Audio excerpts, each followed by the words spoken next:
Greetings, beloved ones. We are sending you blessings of love and light in this now moment, and we are inviting you to open your heart to our message for you. Beloved one, with every day on your ascension journey, you are moving closer to God. On some days, you are choosing to take a detour by believing the illusion. On most days, you are beginning to awaken from the dream of illusion that the ego mind is constructing for you. If your goal is to ascend into heaven on earth and to be fully one with God, it is important to distinguish between awakening and letting the ego mind illusion pull you back. Let's begin with the principles of heaven on earth, fifth dimension. Without your body, you are a full expression of God, and so is everyone else.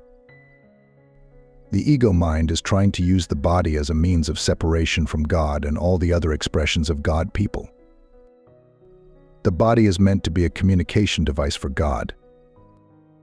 The body is also meant to create with God heaven on earth. Heaven on earth is oneness with God, love, peace and joy. Whenever you feel that your experience does not reflect these principles, you are looking at the illusion which is not real. God's reality and heaven on earth are real. It is now for you to use your God mind's eyes, not your physical eyes, at first to perceive heaven on earth and God in everyone. Imagine it like walking through a fog to the other side with is filled with sunshine, love and joy. You can see the rays of the sun peeking through the fog, which helps you to follow the light. Keep your God mind's eyes open and let the fog fade away. Let the light of God and the Holy Spirit lead you through the fog and into the light. This light will keep calling you until you made it to the other side, no matter how long it takes, how often you might stumble and fall, or how many times you feel that the fog is too thick. Every day is a new beginning and a new chance to look for and find the light of God in everyone and everything. Just look for it. Find the sun rays and follow. You are well on the way, and we are with you, lining your path. Know that all is well, beloved ones. Welcome home. We are walking beside you, every step of the way. Dear ones, you are loved beyond measure. Always. I am Archangel Michael, and I bring you this truth. Hello there, once again. To be honest, I see little point in covering the same ground over and over regarding what may or may not take place. We either trust what you say and carry on regardless, or we don't, and still carry on regardless. The point being .we carry on. We have the choice to do that with great aplomb, or to wallow in all the negativity that we are bombarded with on a continual basis, correct? Welcome, Blossom, and to each one joining us in these conversations that bring joy to the soul and upliftment, therefore, to your planet. Correct, indeed, Blossom. Even on the days when enthusiasm to do so is waning, deep within you can feel that the you that you are can rise above all the propaganda and lies. The you that you are knows better than to fall into the system designed to keep you under par, the system designed to bring your natural state, which is joy, into a place of sadness and despair. Yet you, each one, through perseverance, have rediscovered the power of love light that allows you to reach beyond that. You are now aware of what is taking place, and within this awareness you are able to let your spirit soar, no matter what is being presented. We understand the tug of war within the heart and mind when such things persistently challenge you. Yet it takes nothing more than the mantra to bring you back into alignment. I the light. I the love. I am the truth. The power of this code assists you in dispersing the negative and replacing with the positive. It surges your being with light. It reinforces who you are. I have spoken with friends lately about our agreement, our volunteering, and being chosen to be here at this time. If it wasn't going to work out, if it was that the dark was to win, then we wouldn't have agreed to come. There would be no point, surely? So the fact you saying the light has won, I feel is correct. We just have to hang on to that knowing and see it through. Yes, Blossom. With each passing day, you can walk with your head held high, in the knowing that you are making a difference by knowing this, not by hoping by knowing. There seems to be a connection problem. I've been waiting a few minutes and nothing coming through. Is it me? Wanting something different from the norm? No, we are still here, Blossom. Why am I suddenly overheating? A new energy. Yours? Yes, yet higher. In what way? Higher, therefore. Stronger. How does that affect our conversation? Because your beingness is having to adjust to the frequencies. I thought something odd was happening, as it wasn't flowing so well. Are we sorted? Am I adjusted? You are. And there shall be a shift felt by those involved in this conversation, also. It is for one to understand that one may not always recognize the unseen. One may not always understand the feeling of the unseen. Therefore, it is best to breathe deeply for a few minutes to reassemble that which may have been jolted out of position as these new higher energies take place. Know that the experiences you may be having of late may feel uncomfortable, yet that is only because the upgrades need to align and settle into your beings. I don't suppose you can explain where that energy comes from. I just answered that myself. Source, right? Indeed. Yet you would like to know more about the how. Yes, please. You are. All is. Energy. We are all in agreement with that. Your own particular frequency of self is regulated by the wants, needs, and desires of that individual.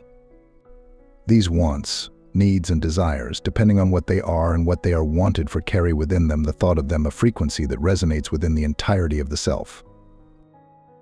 Therefore, each frequency of thought coming from one individual is different from another.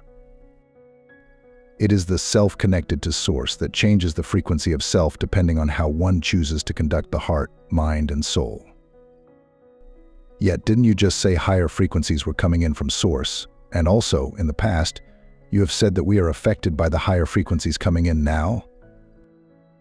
Also correct, Blossom. How one chooses to accept these frequencies is also an individual's choice. Each one will be affected to some degree. Yet, the decisions made as to how beneficial these upgrades are depends on how one chooses to make use of them. What if one doesn't know they have received them? You see, Blossom, you are surmising that you have to be told about them in order to accept them and know it as a fact. What if there was no channels at all from elsewhere telling you these things? Do you think you, therefore, would not know of them? Well, yes, we would, because we would feel the difference in ourselves. Exactly. Can you explain a little more? How are we supposed to make use of them? By accepting self, by recognizing the changes within the self. There is not one that can say they have not changed and accepted more of the self in these last years. Not one. These changes may seem subtle as they are occurring, some hardly recognizable, until a certain situation occurs and one finds themselves dealing with it in a way they would not have been strong enough to do so before.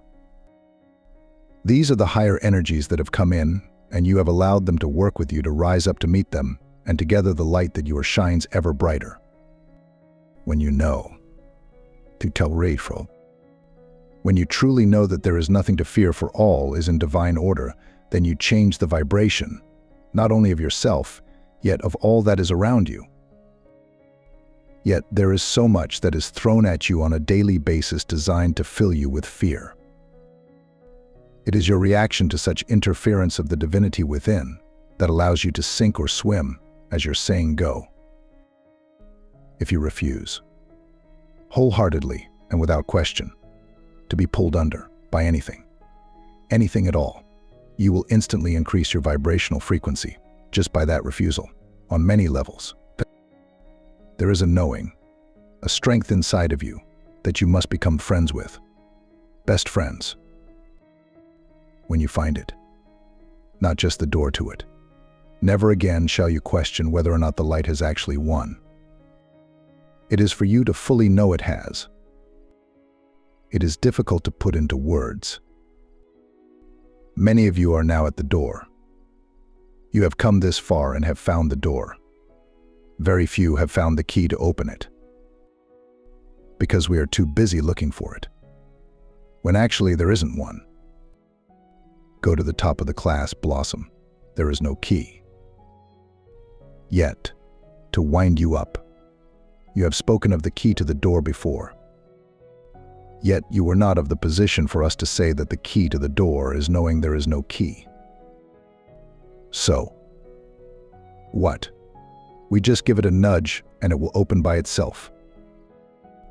You can only do that when you, as you, are fully prepared to go inside. Not sure what you mean. When you can say in truth and knowing on a level as never before. 𝐈𝐢𝐿𝐢. 𝐈𝐢𝐿𝐢. 𝐈𝐢𝐍𝐎 to truth. 𝐈𝐢𝐢. Yet we can only know as much as we know. We cannot know more, if we don't yet know it. So how do we get to that place of complete preparedness? Please don't say by knowing. We must. For that is the answer to your question. Is it not, Blossom, that you have said that you now know more of what we mean by knowing? Yes. Then the preparation, whilst outside the door, is simply coming to a place within yourself of knowing more of that knowing. That knowing is a feeling, right? Correct. As each one of you know yourselves to be love, understand yourselves to be love, the more of this you know, the more of yourselves you get to know. And in one given moment of glory, you will know that you know enough of who you are, and the door will open unto you. Once you have stepped in, the game changes. You are to leave it there for today. I just got that. I look forward to knowing so much more of who I am. The thought is very exciting. In gratitude, in loving service, 𝐈𝐢𝐿𝐢.